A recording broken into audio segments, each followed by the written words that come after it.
প্রজ্ঞা, এই কথাটাও আমরা আমরা কিন্তু কথায় কথায় আমরা শুনি। পণ্ডিত, জ্ঞানী, গুণী, হ্যাঁ, বিজ্ঞজন, ওনারা যখনই প্রজ্ঞার কথা বলেন, প্রজ্ঞা এটা জ্ঞান অর্থে বোঝায়।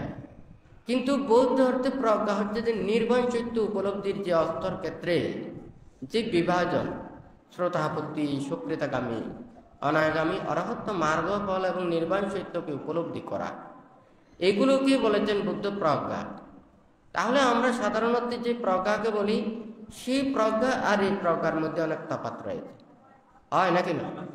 তাহলে আমরা অর্থ এবং অর্থ এটা যথাযথভাবে আমরা না বুঝলে, হৃদয়ঙ্গম না করলে, তাহলে ভিন্নতা তো অনেক থাকতে পারে। আমরা যখন দোকান থেকে কোনো একটা জিনিস নিই, দেখতে দেখা যায় একই ধরনের দেখতে, হয় নাকি না? কিন্তু কোয়ালিটির ভিন্নতা রয়েছে, হয় নাকি না? ওখানে কোনোটার দাম হচ্ছে যে দ্বিগুণের চাইতে আরো বেশি, কিন্তু দেখতে তো এক। তাই নির্বাণ লেখাটা, শব্দটা তো এক, কিন্তু এটা বাস্তব উপলব্ধিতে ভিন্নতা রয়েছে। তা আমাদের সেই ভিন্নতার ওখানে যেতে হবে।